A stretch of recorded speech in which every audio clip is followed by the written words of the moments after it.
Greetings, ladies and gentlemen, and welcome to yet another IAS horror podcast. Today we're doing a podcast based on our favorite Resident Evil characters and our least favorite Resident Evil characters. We're going to go by panel, and then once we reach the bottom of the tier list for people, we're going to go back and talk about favorites and then least favorites at the end of the show. My name is Renegade Operative, and I'd like to introduce my panel today. So first we have Tolkien. Hi, everybody. So excited to be back on for yet another podcast, especially considering Resident Evil, which is one of my favorite horror series. So I'm really excited to get into this. Next we have Max. Oh, my name is Max, also as Electro. I'm excited to poop on everyone's favorite waifus and husbandos as we go through this list. I like that. Next one is Silver. Hey there guys, Silver back again. You know I'm here for Resident Evil, so let's do this. Deadman. Deadman's here, just wanting to talk more about Resident Evil and eagerly anticipating the expansion for 8 and the 4 remake. Oh, so Tolkien. I'm sorry, but alphabetical order. So. Oh, fuck! So you're the first one. Oh, man, I don't want to go first, but okay. I will. So you gotta talk about your favorites first. We're doing favorites first. Yep. Okay. I'll try not to be super long-winded. I did write quite a few notes because I didn't know what else I was going to say. I don't have a lot of experience with Resident Evil, even though it is one of my favorites. I've only played probably about half the games, seen the movies, seen the shows. So I'm really just basing it off of what I do know. I had in fourth spot, one of my, oh wait, I'm looking at the wrong one. My fourth spot, I had Sherry Bergen, just because I think I can sympathize with her character a lot. She grew up with her parents always working. She was always trying to spend time with them, get their attention, do her best to make them proud of her. And they were the parents that were always focused on work, and seemed like they never had time for their own child, which was incredibly sad. Even with the upbringing she had from her parents and everything that she went through in Resident Evil 2 game, after being pretty much raised by Leon and Claire and others, she grew into a beautiful, strong-willed, passionate woman that always tried to do the right thing. And I think it's hard as a kid to go through what she did and not turn bad, I guess you could say. And I really like that about her. And let's see. And she kind of also reminds me of myself in the way that most of the time she's pretty shy and quiet until you get to know her. Once you break her out of her shell, then she kind of turns into a little spitfire, which is kind of like how I see myself sometimes. In my third spot, I had Claire Redfield. I've always been a huge fan of Claire, ever since I first saw her. She's, as most people know, the younger sister of Chris, and just to me, they're just so different. They are totally cut from different cloths. She's strong-willed and very tomboyish, as I am. That's probably why I like her so much. I also really liked the fact that, unlike most of the other Resident Evil characters that had intense background training, military, all that sort, she was one of the few that didn't really have the extensive background. A lot of what she knew was from her brother. So I really like that even though she didn't have all that background like everybody else, she could still kick some serious ass. And she is someone who's not afraid to show strong emotion. If she was feeling angry, sad, happy, she was not afraid to show it and be passionate about it, which I think is really great. She puts others above herself in many situations, even if it means putting her own self in danger, which I find really admirable.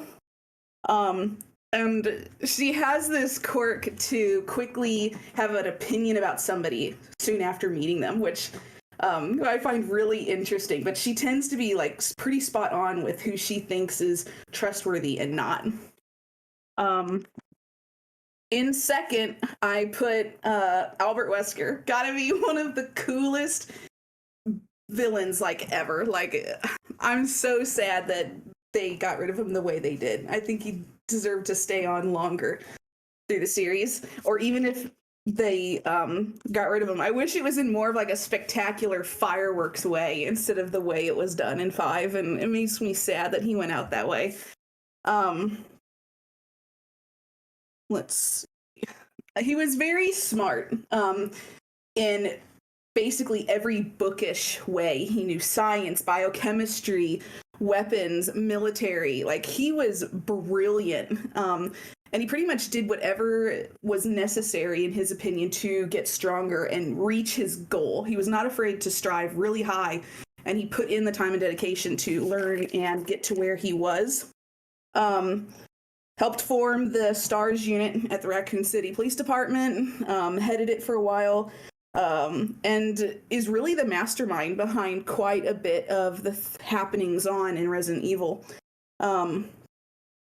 Plus, his kid is amazing. I like his kid as well. But Albert Wesker's got to be the top villain. Like, I can't even put anybody above him or even close to him at all. He's just fantastic.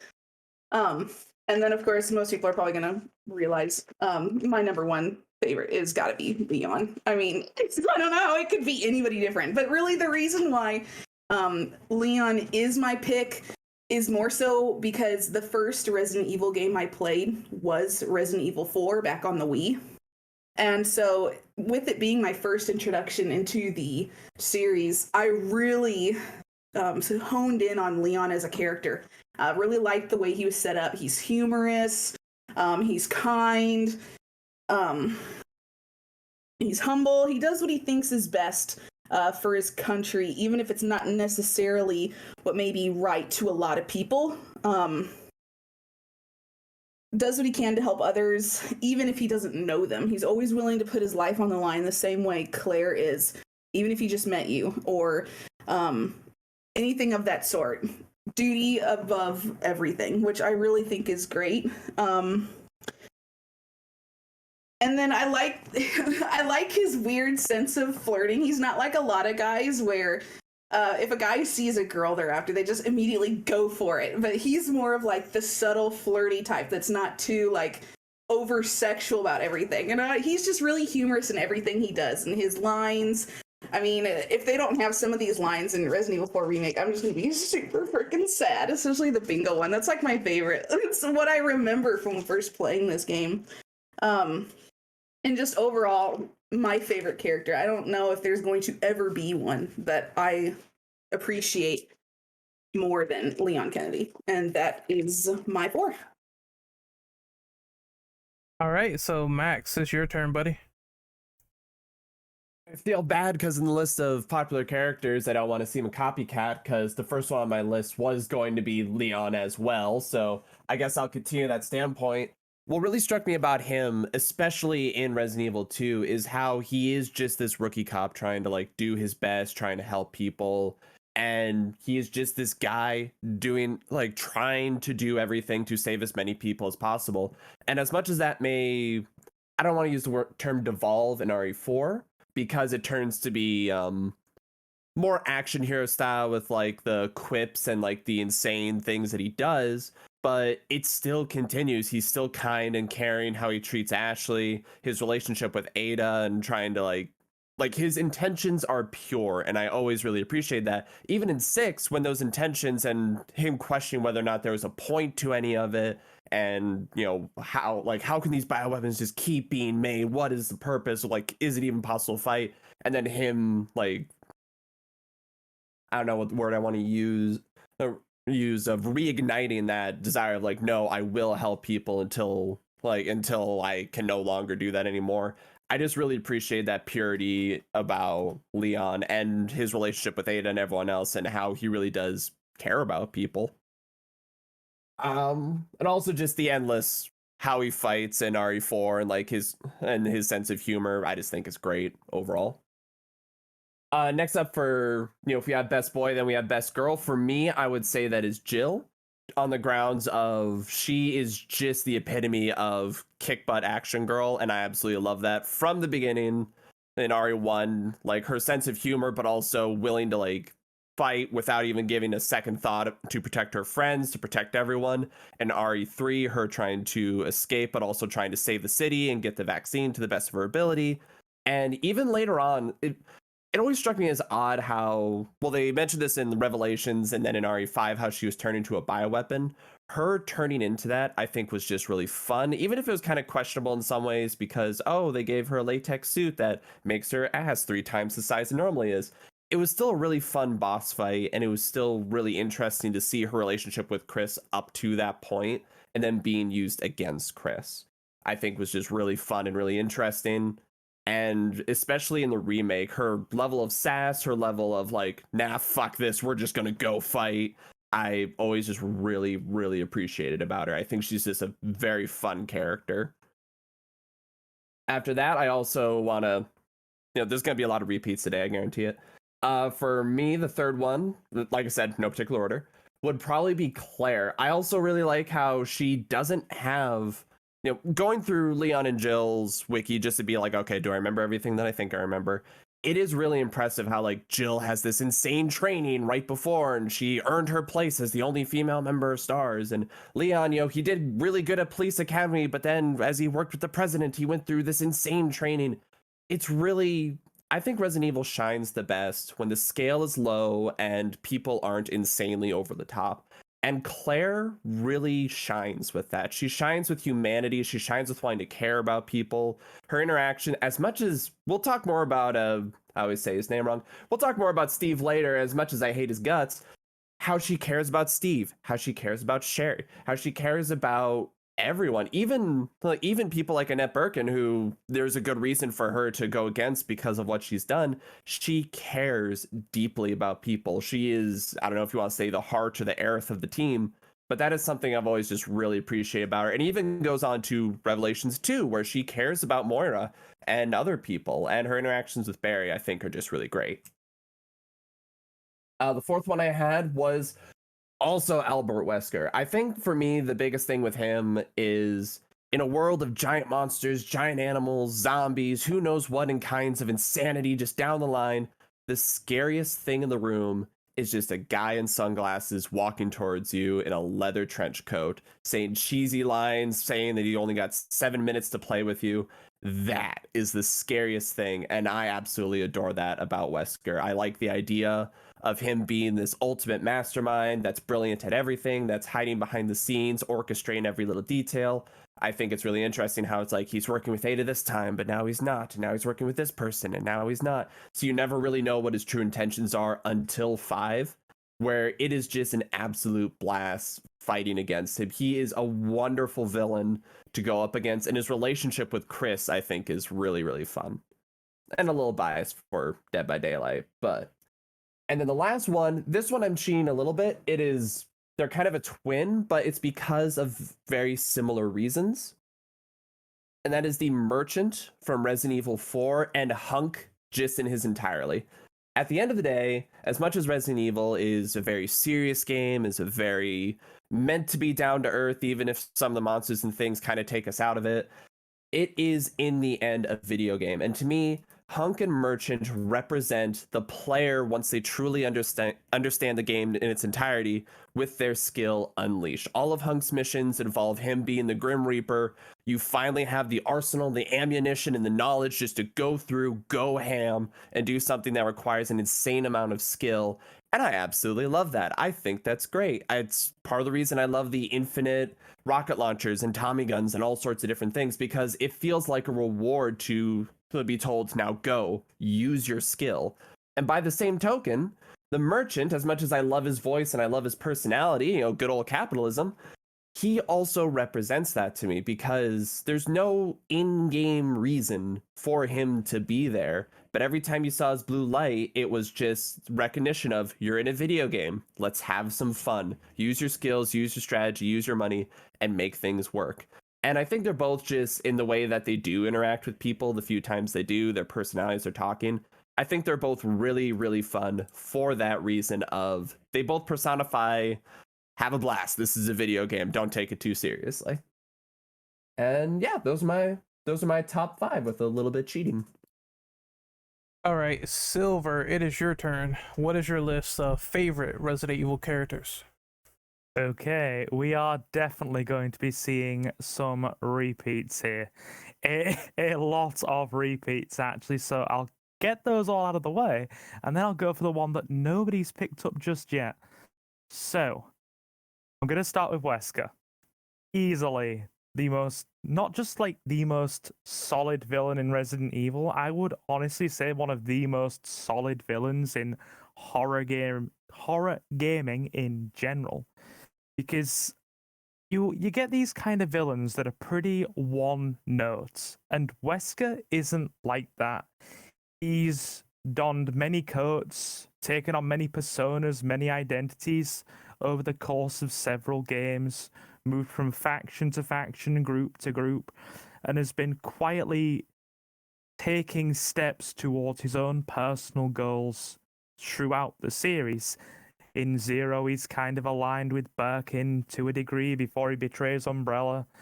Then he kind of screws over the stars in 1.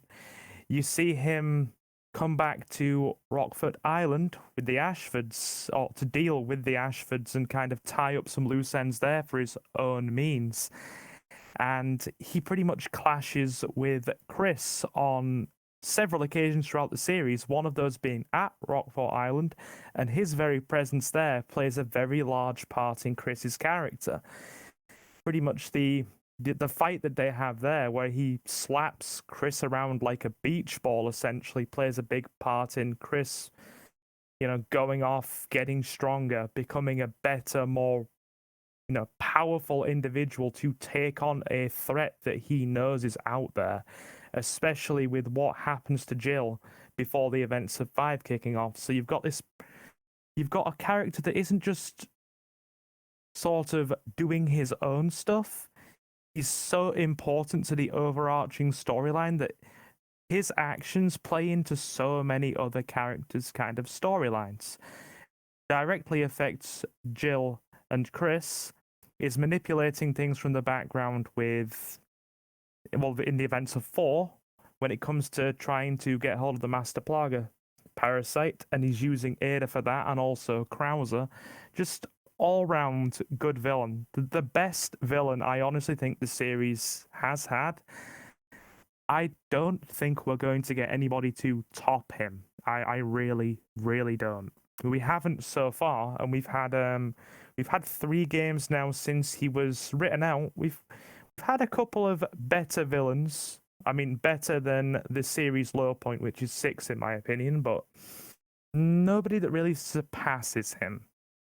So Wesker's up there, definitely. You're going to get another repeat when it comes to Claire as well, because Claire there's a very, very human element to her character. She's one of those people where, even though she's not like a commando and she's not like totally kick-ass Marine or a super soldier or had all the training in the world, you see a scenario where she cares about people throughout in everything she does, in the live action movies, in the actual games themselves, just generally from top to bottom. It's like Sherry was alone and in danger and in a very bad situation, and Claire went out of her way to protect her. In that game, you see her take on that kind of protector role when it comes to Moira in Revelations 2 as well. And just not only that, but the fact that she goes into this scenario in Resident Evil 2 where it's hell, and she could have, potentially, in a worst case scenario, put her own preservation ahead of taking care of other people, but she didn't do that because she's not that kind of person. So for me, Claire definitely takes a solid spot as a favorite character. That and the fact that she's kind of like a self-trained a bit of a badass. Like I said, not a super soldier, but she knows how to take care of herself by way of Chris. So a lot of the stuff that I was going to mention's already been covered. So by both Tolkien and Ectra. But so I can pretty much leave that there. But the one I have that other people don't yet, my number 4 pick, I wanted to make an effort to go for characters that would also be a bit lesser considered here. Outbreak characters, to be precise.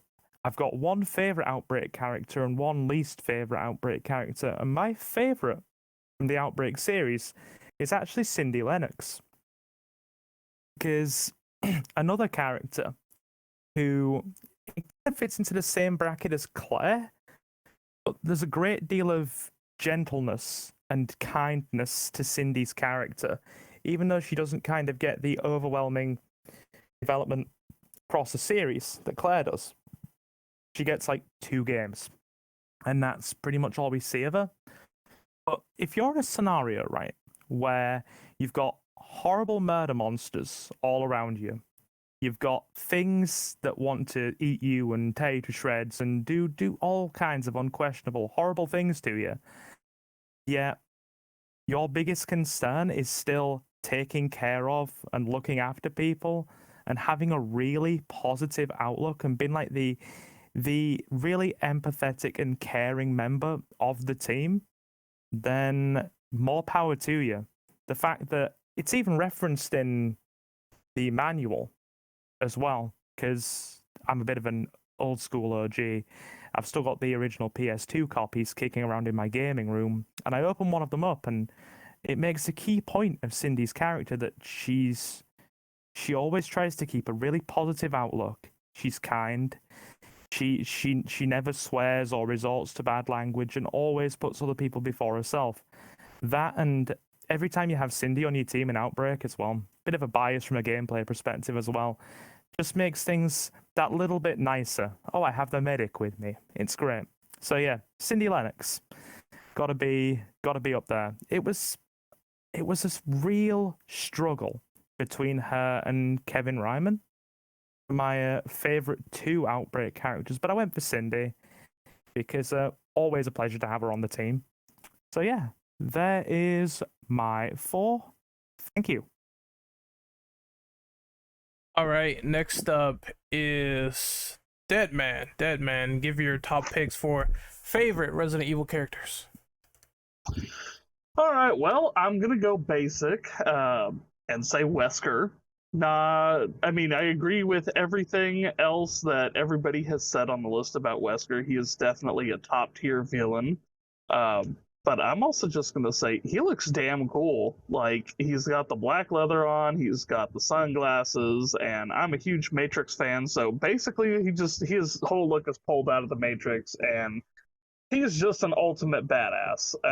He might have did his death a little dirty, but at least it was pretty epic. I mean, how many people can say they had to be taken out by a volcano and a super special rocket launcher in order to really put them down? So he's at least got that going for his badass factor. Next favorite, I can happily say nobody has said yet, is Mother Miranda from 8. I do love a sympathetic villain, and it's definitely one of those cases that just because she, felt bad doesn't give her the right to do what she did. But I can fully understand her motivations for it, even if they were twisted. It's a very, very sad story that she has, and even though she is fully through and through a villain, I still really like her story. The next one is going to be Sheva. I'm always a fan of having variety with your characters, and Sheva, being from over in Africa, is definitely different than most of the rest of the cast, who are all pretty much based in America, sans for a handful of others. And, she is also another tragic character that went through a rough time, but she chose to let that strengthen her resolve more than anything, and she dedicated her life to being with the BSAA. and trying to stop any kind of bioterrorism stuff. It's just, what the BSAA does best. And I'm going to end it on basic as well with Leon. Again, like everybody else says, he's best boy. He goes through and he does whatever he can to help people, and that's pretty much it. He's kind to everyone he meets, and he's a snarky asshole to his enemies. And he's really just a fun time all around, and I'm hoping that they keep some of that '90s charm with Leon in the remake coming. I don't know if they're going to change it to be a little more like grounded and serious, kind of like the 2 and 3 remakes were, or if they're going to still leave in some of that campy goodness that can only come from the '90s. And that's it's going to be my 4 favorites. Okay, so I'm going to go next, and then Hollow Heart is going to go last. So my favorite RE characters, I slimmed mine down to 4 again, because, again, schizo. But I'm going to start off with someone that is interesting because he is an enigma, and that is Hunk. I think Hunk is fantastic for what he is. Of course, he's not really elaborated on well, but you really don't need that because he can turn around and snap people's necks no problem. So I enjoy that super trained umbrella soldier that has like a cold, callous voice, and he goes around doing, whatever he can to complete the mission. And I think that this is like really cool, and how he survived the entire fiasco of being attacked by Bergen in the sewer and being the last survivor. It really rings home to that idea of survival. This is the last man coming out of the USS, and he's hell-bent on completing this mission no matter what. So I think Hunk is a great character. His moveset, great. Wanting to find out more about him, great. I think one description that details Hunk best is when people said he's the Boba Fett of the RE series, when he was like super mysterious but cool when he made a presence. So I really like that about the character. Next up is Jill. I think Jill's great. She's a hardened soldier, super trained, and I think that was the first female protagonist in RE that really was trained up and kicking ass, and also fighting nemesis. That you got a giant 8-foot tall behemoth, and this woman is like fighting him with everything she's got in Resident Evil 3, and that really drew me a lot to the character. Also the fact that they have this sort of comradeship with Jill and Chris, I think that resonated a lot throughout the series, and having them on extensive bioweapon missions really was cool to see how they eradicated so many BOWs. So she's very determined. She has her own willpower. She's awesome, and it only got better as RE5 progressed, and she was pumped with some P30, and she was kicking Chris all around the place, and I thought that scene was kind of awesome. But next up for favorite characters, I would say Chris himself. I think he is frontman for everything Resident Evil. He's been there day one. He's stopped numerous threats, like just as much as Leon, if not more.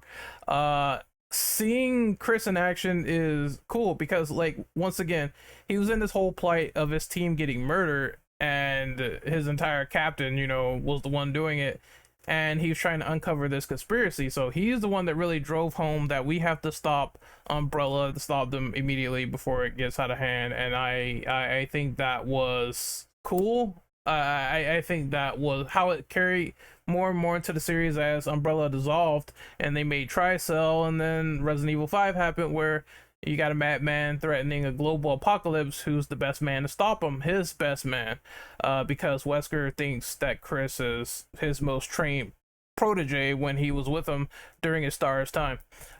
So I like that aspect as well, and just how he got older and carried on into Village, and you thought that he was a bad guy, but no, Ethan was mistaken, and it just carries on. He's the surrogate father of Rose now, and I can't wait to see how that story progresses because Chris never really had any kids. He never really had anyone else outside of Claire.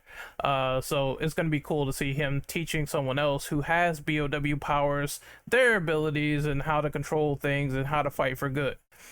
And the last one, my last pick for characters I really like is the bad guy himself, Wesker. Wesker is one of the greatest villains, like people have said here. He's the best one. It's hard to top because he's been through so many things of deceiving, crisscross, and coming back from the dead that I think the problem with RE villains is that they just don't develop them too well, and Wesker is the one who is the outlier of that. He's the one who survived one of the worst incidents ever in the beginning of Resident Evil 1 when he got impaled. So I think I think he's a great villain. His voice and everything, you know, the British posh voice later that he developed and screaming at you saying that he's gonna kill you in RE5 and just accept your fate. It's so cool and awesome just to hear that and hear a villain so eccentric and badass that you just resonate with him instantly. But I did think some parts in RE5 were kind of dumb where you turned off the lights so he couldn't see. It's like, take off the sunglasses, man, for the love of God. But that's my top 4 picks for favorite Resident Evil characters.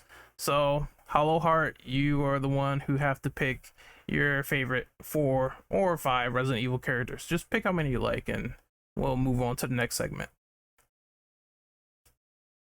Okay, so the first character I kind of did as a duo, but it's Ethan and Rose. The reason I did Ethan / Rose is because I feel like Ethan is still somewhat living through Rose in a sense. Given the my seat memory and just thinking about how it would work and Fungus would work in general, it makes sense that if he was a part of it, that he's still a part of her somehow. But Ethan mainly because he's really like one of the first characters introduced as like this father / husband character who really had no connection to any of this world except through his wife, and then gets thrown into this world. And you know, we that you know he's been this mutant like human since basically uh the Dove Parish incident. And so it's just really interesting to see how he interacts with every single story that comes before him. Losing his hand almost instantly in Biohazard, losing his hand almost instantly again in Village because somebody obviously has a problem with Ethan's hands.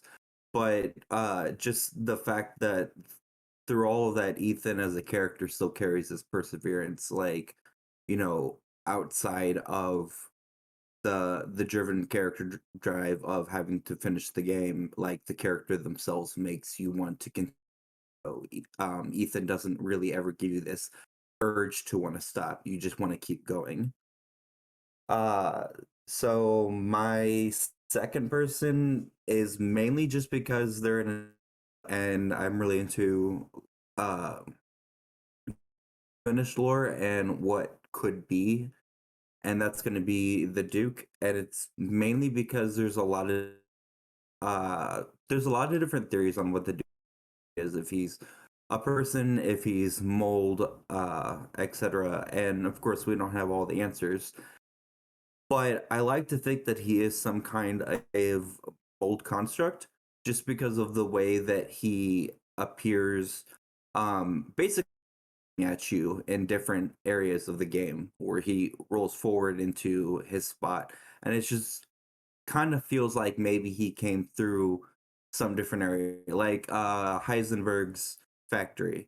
Feels like he could have come in through the piping kind of thing. So he's just a really interesting character in the fact that he helps Ethan through cryptic like information, through like in each spot and kind of like poking the bear, like poking Ethan to go forward a little bit more.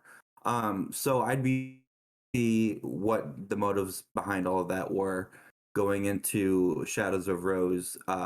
Since we do see him in the trailer, there's obviously something going on there, but again, we also don't know much more besides the fact that it's mainly about Rose, some kind of dreamlike experience, and there's an entity named um Michael sending like following her throughout the house, sending her messages. Um my third favorite would be Leon. Uh Leon really just comes from being a personal favorite because 4 was my first Resident Evil game. It was a lot really interesting to get to know Leon through the progression of 4. And then it was fun to get to know Leon's past through, playing 2 and uh just in general how Leon really just kind of like he was in the wrong place, wrong time. Really just was a creature of circumstance. Um but he took that circumstance and went with it the best that he could and continued on his mission, kind of like Chris, of somewhat trying this from happening. um and then of course Chris is my last favorite. Chris is my favorite, kind of like what Ren said. He's been there since the beginning. But Chris is so much crap happen at this point in the story. And I definitely thought going into Resident Evil 8 that we were going to see a different kind of Chris, like a Chris that was beaten down, not really thinking that you can win in a fight besides becoming the enemy yourself, kind of thing. But then we play through 8 and we get to the end of it and we realize that, oh no, he's still very anti BOW. And figure out, what's going on with the corrupt in Europe, which I'm sure we're going to get some more information about either in the DLC for Rose or in the next game. Um, but yeah, so he's still very much on the I'm not going to let this happen. I don't want to continue the atrocities that were started by Umbrella in the continuation of selling information about BOWs. But at the same time, he's going to take care of Rose because he's become a father basically to her. He sees her as, he saw Ethan, someone that he can trust. But being that she's a BOW, he still understands that he can only trust her so far. And so we may see even more about Rose's psyche when it comes to the Shadow of Rose, and maybe even more information about how Chris is dealing with all of that. But Chris has been there since the beginning. He's been beaten down more times than once. He's lost more people than you can even count, and he still keeps trucking, he still keeps moving forward, and he still keeps fighting the fight. So that's why I really like Chris a lot. All right, so we're going to go down the list in reverse, and this is for characters that we dislike or for characters we find bland and boring and just terrible in a lot of ways. So I'll make this quick for my list. Excella Gioni. Oh, where do I begin? First and foremost, I didn't like the fact that she was just Wesker's stoolie the entire time and oblivious to what this man is up to, knowing that he completely betrayed his own teammates, stars, and expecting that this wasn't going to happen to her because she threw herself at him. This is the dumbest character of all time, and I was laughing so fucking hard when Wesker injected her with Ouroboros and she was like, Albert, no! And Wesker was smiling, saying, "You know what? You failed the test. You're not worthy." And Chris said, "You know, Wesker doesn't give a damn about anyone but himself." So she had it coming. I think she was just a brainless bag of meat, and honestly, her inclusion in RE5 was just so vapid compared to the star attraction himself, which was Wesker, and even Chris, you know. So next up is Simmons from RE6. As we said before on the RE6 podcast, Simmons is the biggest simp in all of Simp Town. I'm talking the reason why he nuked Raccoon City was to impress Aydah, and I thought that was the funniest and dumbest thing I ever heard when I looked in that backstory. I don't get it. And then he turned his own co-worker, which was his girlfriend, Carla, into a mold of Aydah because he couldn't let her go. He couldn't stop fapping. And therefore, we had the situation of Carla going insane and turning into like an Aydah-like clone. And I'm just like, man, what are you doing? What is your purpose and entire story here outside of just skirt chasing for Aydah? It made no sense. If anything, the best part about RE6 and him being a villain was when Leon and Aydah kicked his ass and he didn't get what he wanted. So I have to put Simmons on my list as one of the worst villains. Next up, in terms of villains that really weren't that great, was James Marcus from RE0. So I did like the premise that they tried to set up. There's another researcher out there along with Spencer and the other guy, Alexander Ashford. And they're like a trio working on a bunch of viruses together. And it feels like they're like the head founders. I thought that was fine, but the problem with Marcus was that they decided, hey, let's just run in there and shoot him, and all that development's gone, and then let's turn him into an operatic singing queen that could turn young and old at the same time. And once you get to the point where he's doing the exposition, he just turns into a giant leech, and then you fight him, you kick his ass, and it's over. I felt like he was one of the more undercooked villains when he really shouldn't have been like that, because they set it up interesting from the beginning and then they threw it in the trash later. I also think he's whiny and his voice is super annoying for a villain, so I can't stand that. And the last two characters are a duo, and I have to do this. It's Quint and Keith. They're from Resident Evil Revelations 1, and I think they are a pair of the most annoying dude bro characters in all of Resident Evil history. I mean, even Barry is like way cooler than these two like asshats. I just hated them because their whole aesthetic is I'm trying to one up you. I'm trying to one up you. It's a dick measuring contest, and it doesn't really resonate with good Resident Evil storytelling for these characters. It seems like they shoehorned them in just to say, hey, you're the player, you want boatloads of ammo and you want to just toy around with machine guns that have like a lot of ammunition and shoot everything. Here's your brain dead segment. Here you go with these two jackasses that they seem like football choir boys. I never understood the appeal of Quint and Keith, and I think Capcom really doesn't understand them either because they have not come back for a game ever since. I think they knew that this was a bad segment, that these were like bad characters, and thus they shuffled them into the mortal coil of Resident Evil obscure characters that will never be seen again. So that is my picks for terrible RE characters. I will pass the baton to Deadman.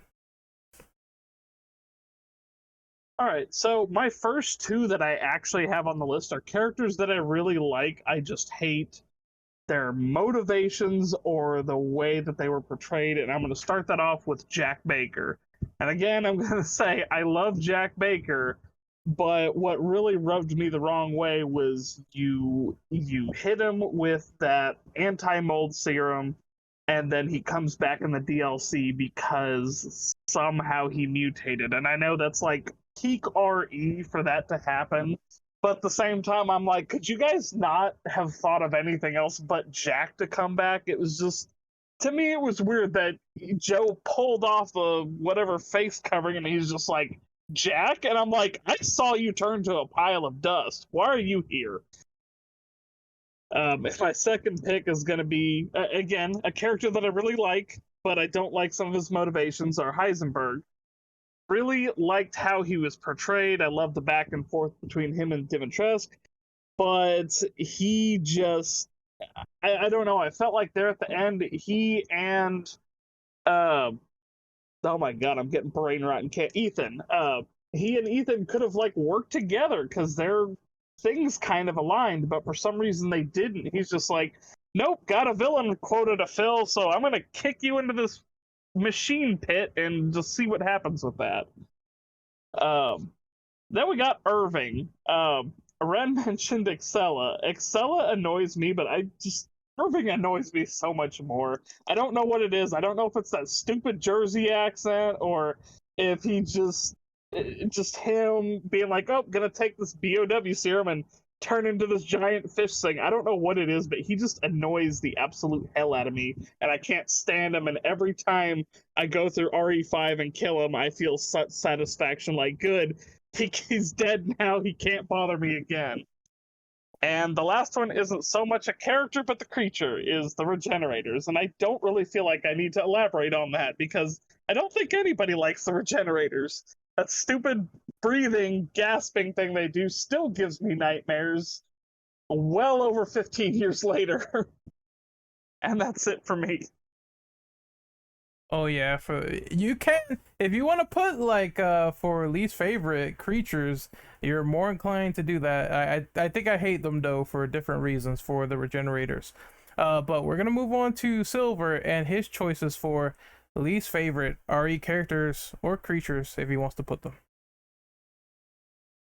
Alrighty. Now then, I'll get the one out the way that's been mentioned previously.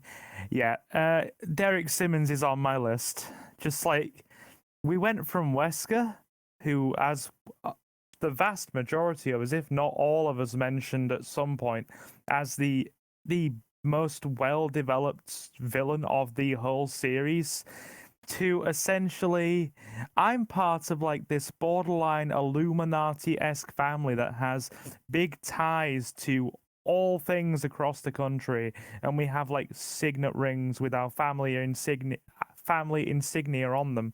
You'd think, at least if, you know, the Simmons family was so important to the Resident Evil lore, there would have at least been previous mentions, but no, it's a byproduct of the fact that a lot of the stuff in 6 was kind of just rammed in there.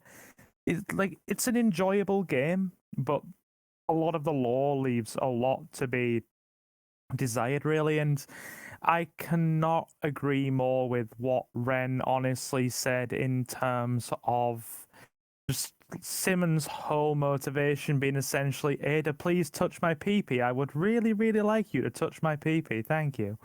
So, yeah, just, dude, poor villain, poorly written, very bad motivations, like, contrived sort of story stuff with the whole Illuminati-esque family that just doesn't kind of fit with a lot of the wider established lore. He's just there. But yeah, he's already been mentioned, so I won't dwell on that one. Now then, I had a favorite Outbreak character in my list, so it only makes sense that I have a least favorite Outbreak character in my list as well, and that is Alexia Ashcroft, the journalist. Now, there's a solid reason for this, right? Like, they mentioned in the game's development, and it's been talked about multiple times, that they designed each character to have a series of other characters that they either liked or didn't get on with. Now, Alexia just, you get the perception that she's one of these characters that barely gets along with anybody. Like, I know she's kind of that, you know, like, journalist character that kind of rubs people the wrong way, but that's exactly the point. She rubs me the wrong way. She's not a team player. She's got a bad attitude. She doesn't gel well with many other members of the team, and every single time that I have had her in a mission, and I believe it was Hellfire in Outbreak File 1 where she was compulsory. Oh my lord. She always used to go and get herself killed in the very early stages. Then I'd be down an NPC and getting things done would be harder. And just every single scenario that I've encountered her in or had her in, she's just not a team player. So that's got to be my least favorite Outbreak character. This spot was possibly going to be given to Jim, but then I honestly looked at Jim's character a bit more, and I thought to myself, you know what? At the end of the day, no, not really, because Jim is just an abstract coward. It's part of his character.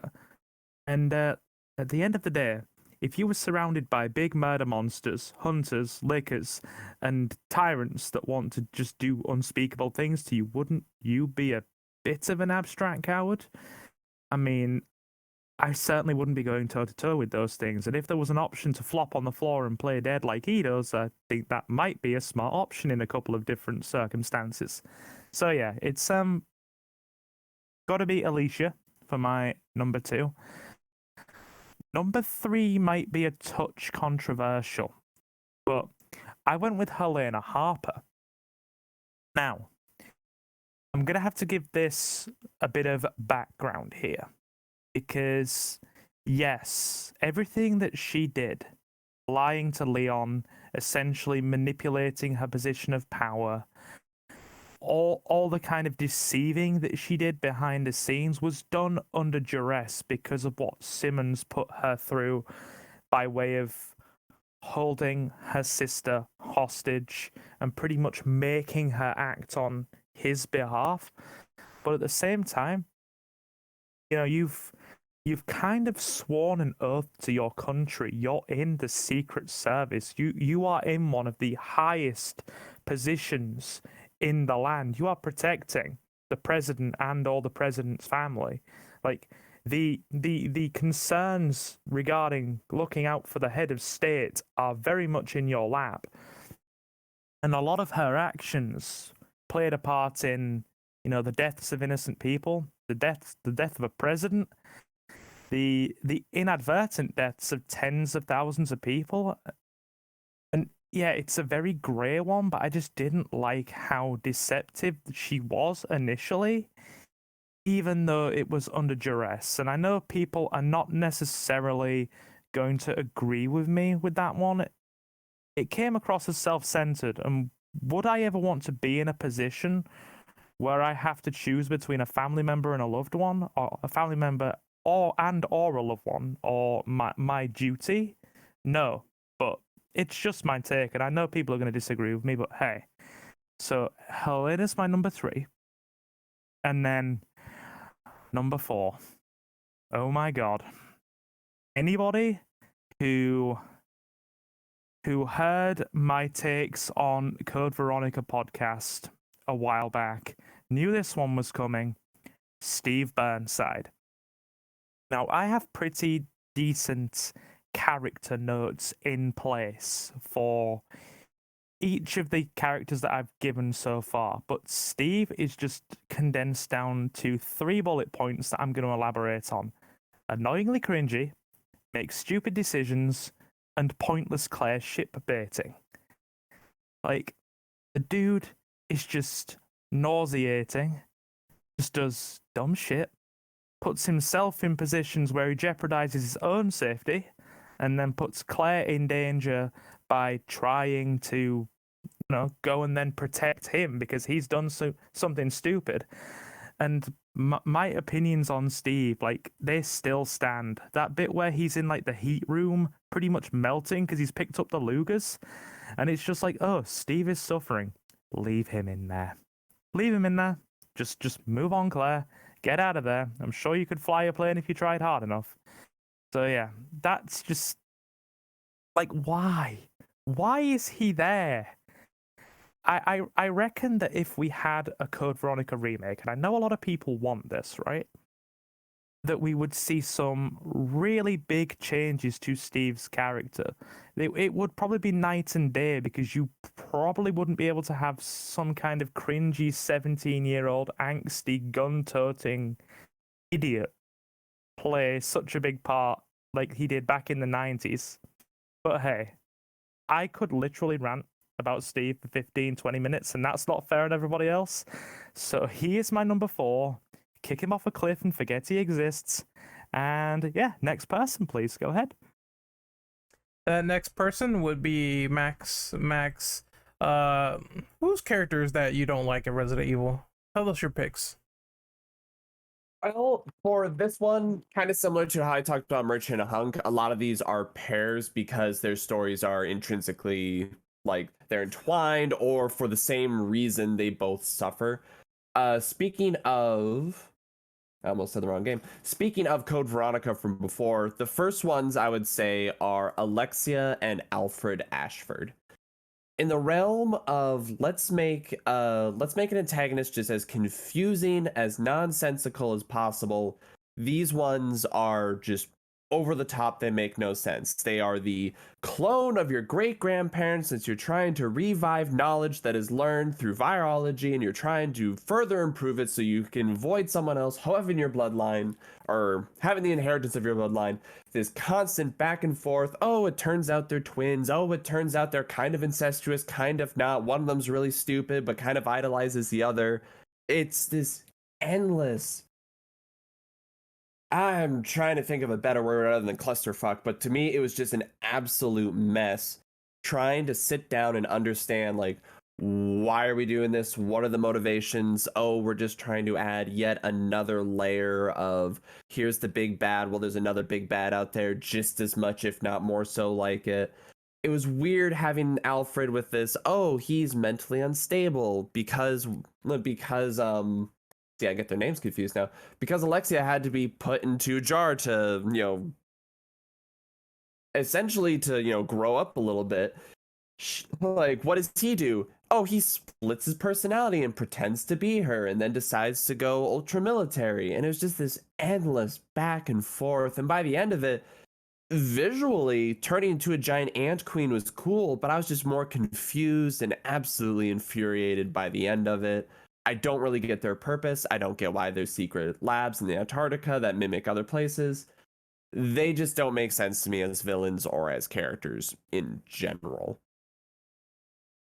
Speaking of villains that don't make sense in general, the next pair is Derek Simmons and Carla Radams. And you guys nailed it on the head earlier. We have, going from the Ashfords with this incredibly complex for no good reason, we have this other guy who is inserted as, once again, another villain of someone out there is just as bad, pulling the strings. Oh, watch out. No, the guy is just sad because he fell in love with a girl who you can never take home. You never can introduce them to your parents. They're not that kind of a girl. And just out of nowhere, I'm part of the Illuminati. And I think when I was going through his wiki just to be like, how many people died in his attempts to remake this one girl instead of, moving on? It was upwards of 12,000, unless I heard that wiki point wrong. And then Carla being like, oh, I actually do love this crazy guy who seems to be given innumerable power and resources for no good reason, with no actual expectations to use them in any productive way. I'm going to fall in love with him. Oh, I feel used. What am I going to do? I'm going to fly to China, invent my own kind of a virus, turn into a giant goo monster, and screw him over in such a way that it was just a lot of destruction, a lot of not making sense, a lot of just dumb reasoning. And I remember multiple times playing Resident Evil 6, taking a step back and going like, okay, so what's your motivation? You're butthurt that a girl rejected you. Okay, not even something noble like wanting to bring her back to life or curing a disease and, justifying horrible actions to do this thing for true. No, she's literally out there. She's rejected you, said no, and you're just butthurt about it. And you're rejected that he is butthurt about someone else. So you're just going to kill all of China and how many millions of people potentially? It just felt while the Ashfords felt confusing for no reason, these guys felt overly destruction over the top for no reason. I mean, fighting Simmons as like this macabre, I don't even know how to describe it, macabre puppeteering dinosaur cat spinal column thing. Sure, you can look at it in a gameplay perspective and be like, this is kind of fun, but this is magic. This is no longer any form of science or reason. This is just straight up magic, and they drove me nuts. Next as a pair is another one that I was talking about before, Keith and Quint, or Jackass and Grinder. I said that order wrong. And yeah, they're annoying. Their purpose is to be a tutorial. Every time they talked, I wanted to die. They serve no real purpose other than letting the player just go nuts and have like a little bit of a different gameplay segment. All I wanted to do was just go back and leave them alone and pretend they never existed. I was more just confused by them than anything because, yeah, hearing them, I just wanted to rip my own ears out. I just don't like them at all. I don't think there's really any way to just get around that. The next one was another one that was said, Steve. He is annoying. He is a punk. He makes bad technical or tactical decisions. Oh, but he's just a 17-year-old kid and he's going through a lot of stress, and his father was put in prison too, and Claire's kind of cute and also the only girl here that isn't a zombie. No, not an excuse. He is just annoying and frustrating, and honestly, when he turned into a giant monster and died, there's a part of me that's like, Claire's a nice person, so she cares. But I don't care. And then to hurry along, the last one, when I originally made the list for like the best and worst, I also made a blandest column just because I liked it. So this one might seem a little bit weird because these are two characters I aggressively don't care about because I don't think they actually provide anything. Is the pair of Jake Mueller, I forget, and Sherry Birkin.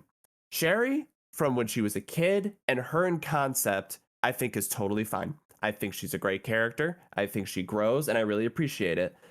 But Jake just shows up out of nowhere, and Sherry has regeneration because of the vaccine or whatever, out of nowhere. These are two people that are effectively superheroes or superhuman abilities that are just going and doing their thing, being pursued, being experimented on. And the entire time, all I could sit there and think was, I don't care. And I don't think many of the other characters in this world care either.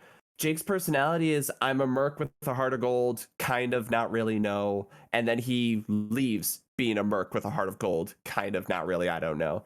Sherry is a nice person. She is genuinely caring about people. She's great as like a kid in RE2. And she just gets superpowers and gets to run around. And I aggressively don't care about them, which is a shame because I feel like Sherry could have been used and worked on a lot better, but I just did not like them in RE6 at all. And yeah, I would say those are my bottom 5 as much as they are in pairings. All right, next up is Tolkien's terrible list, so we're gonna let that fly. Hush, I know I'm gonna get a little super shade for this, El but Terrible. it's like, El Terrible. what? Well, sorry, but I'm gonna pick based off the fact that, like, I don't know, like, people just simp too hard, and I think that's why they don't pick him as dislikes. So, I mean, that's not my problem. Yours. Hush you. So I originally only had 3 because I really couldn't think of a 4th one that I disliked enough to actually try to think of reasons why I disliked them. But if I was going to quickly throw in a 4th, I would just say, like, and my only reason why I dislike this person is just because people just are totally obsessed for no reason, would be Jill. I just never liked her. And I think the reason is it's like, you know how when Frozen came out and everybody was obsessed and everybody had to keep singing the song constantly, and to the people that hadn't seen it, it just got so annoying because it was like thrown in your face constantly, and that's all people would talk about. That's how I feel about her. It's just like people just keep talking about her over and over and over and how amazing she is. It's just, I couldn't get the time to actually like her as a character because people were so obsessed with her. If it had been like if I'd been able to learn about her character before everybody was obsessed, then I might have actually liked her.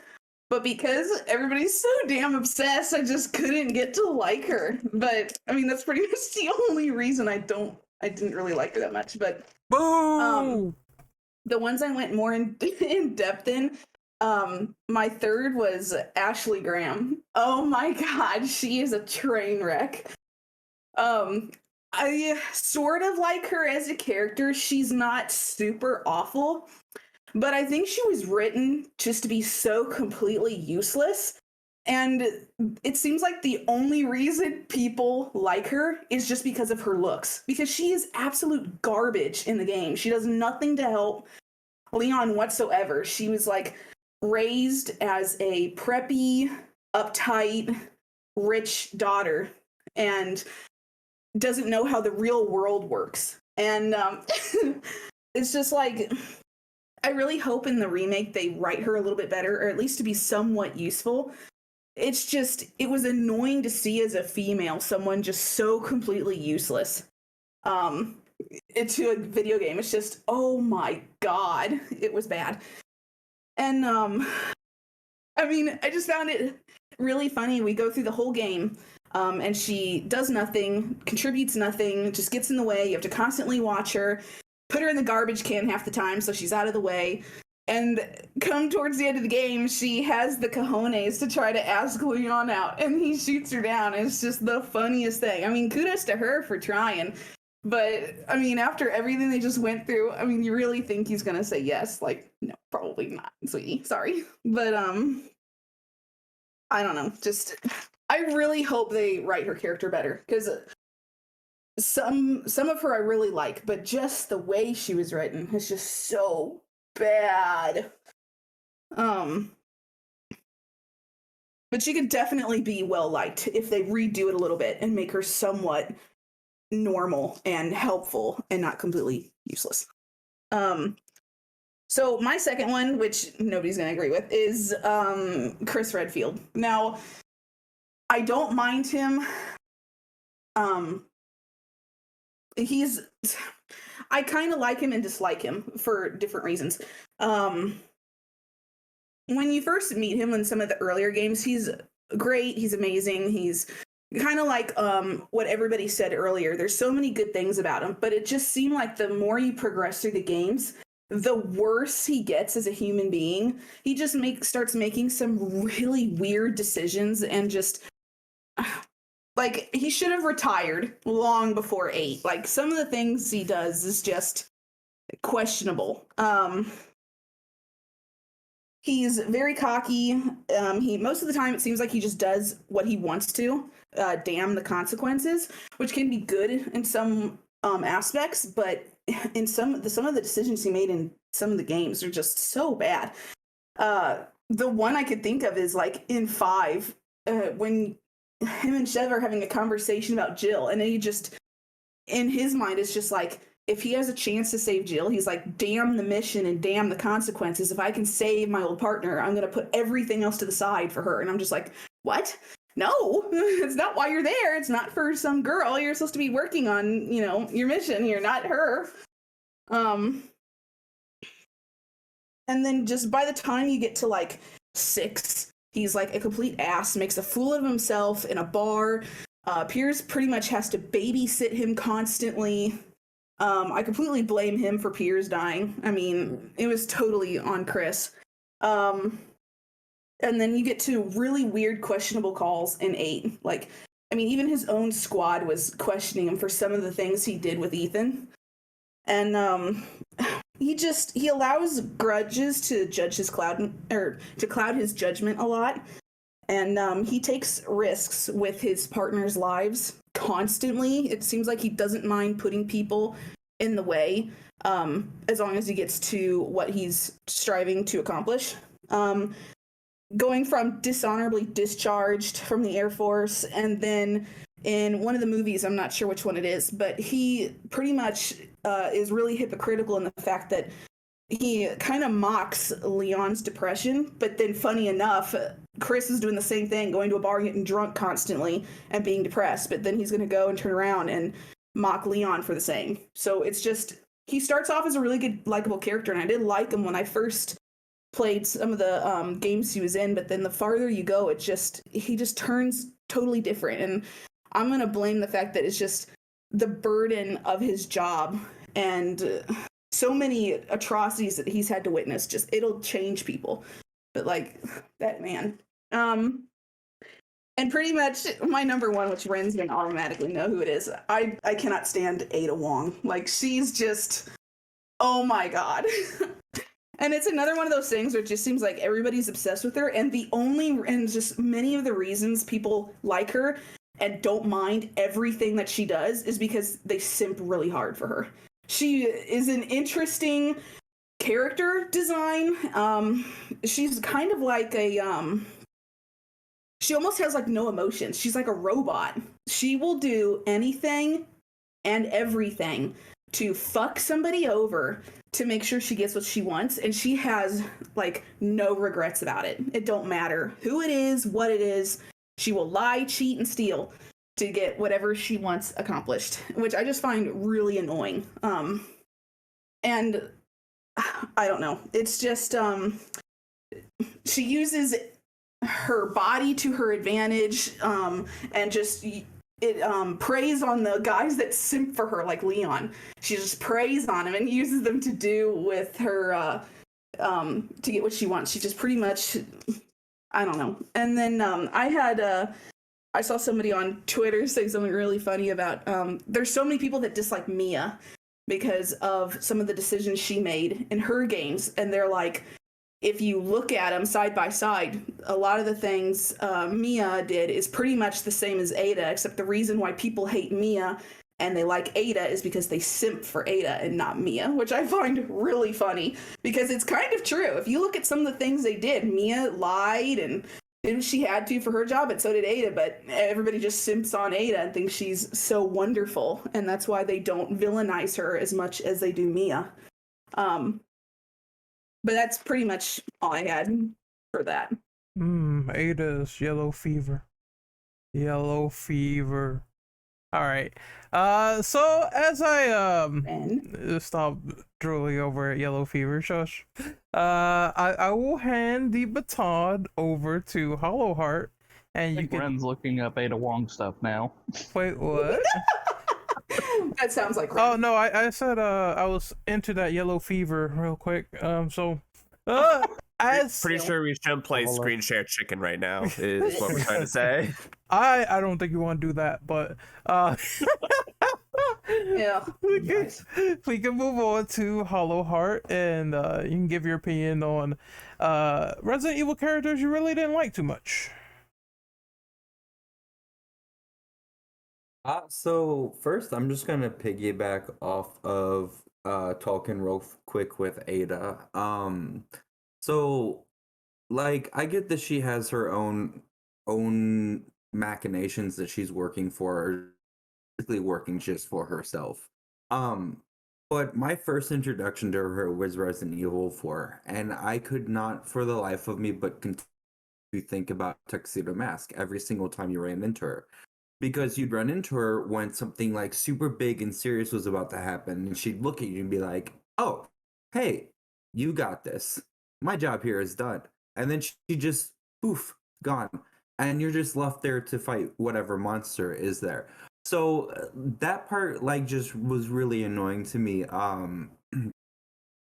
Wise, and I'm not gonna harp too much more on Aydah because really the rest of it got covered just now. So I'm gonna move on to the top of my list, which is actually Lucas Baker. And I just did not like the way that Lucas was created. I understand that that definitely had some major slipping as far as his morals go before any of this even happened.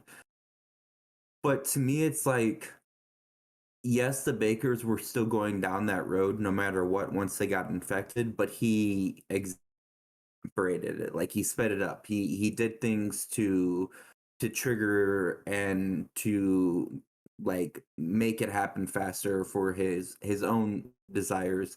You know, it's, you know, permission and this equipment to work and study them, but then, you know, screws them over on that side and starts using the research for his own whatever. I also did not like his section in Biohazard. The escape room feel was really cool. It's just I felt like it would have been cooler had there been more to it than just the get out of that room before it catches on fire kind of thing. Because really, like, you even don't really have all of the information on Lucas unless you play the DLC. Without the DLC, like, you really look at Lucas as this kind of like background character running behind the scenes, dropping anvils and whatnot. Um, my third disliked was Salvatore from Village. I did not like him as a villain at all. I kind of lump him up with Lucas, where I feel like he was kind of a villain in the storyline progression itself. Especially given the fact that he was very kind of just, you know, okay, here you can take what you want. No, just kidding. Now you have to fight me. Oh no, don't hurt me, don't hit me, but yes, fight me.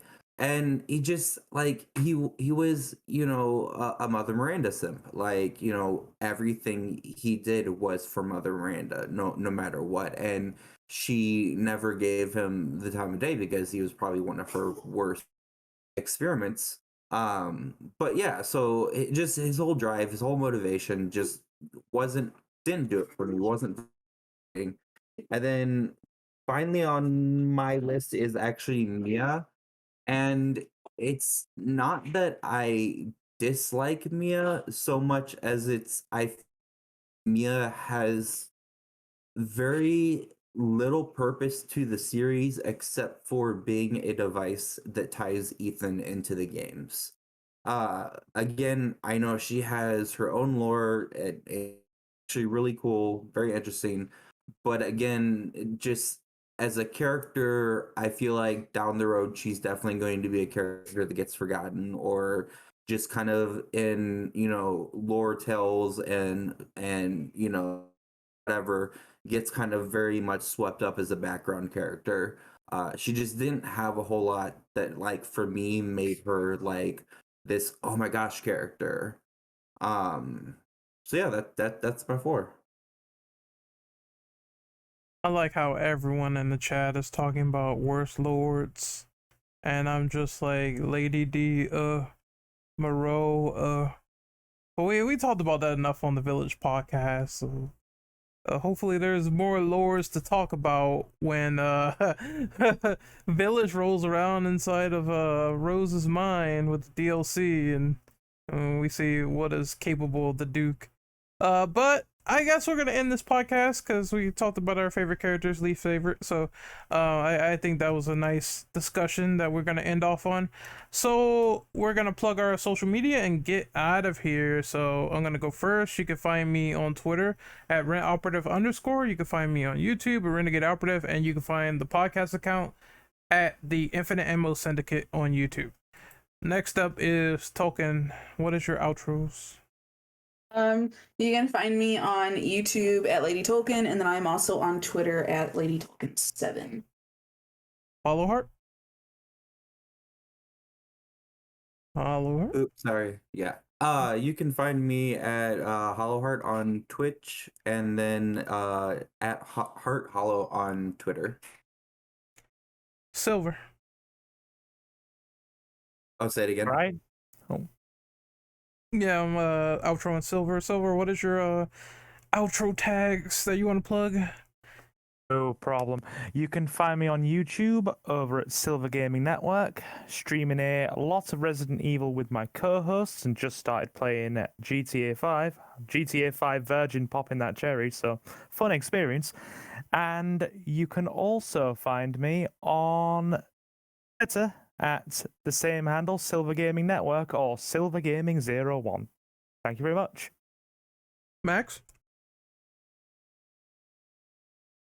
I think he's away. Alright, so I'm gonna outro Dead Man in his place. Well, my name's Deadman Gaming, and you can find me on YouTube and Twitter both at Deadman Gaming, where I like to like games and talk about how much I like games and generally make dumb jokes. I would suppose Mr. Max. He's back. Max, what is your outro and where can we find you on social media? I'm still here. I was about to give you grief if you're gonna skip me just because I said I didn't like Sherry. I'm on Twitch and Twitter under twitch.tv/LordEctro, where I do variety streams. We are about to start playing Outlast 2 for the first time, which I'm pretty excited about. But yeah, you'll be able to find me at both those locations. Thanks so much for having me. Not a problem, not a problem. And once again, we're the Infinite Ammo Syndicate. We are signing out. Once again, hopefully you found this podcast to be entertaining, enjoyable, a little bit weird, just like a certain someone. But we will see you guys next time. Take care, and as always, don't be a Leon hater, because there's Leon haters out there for some reason. See you later.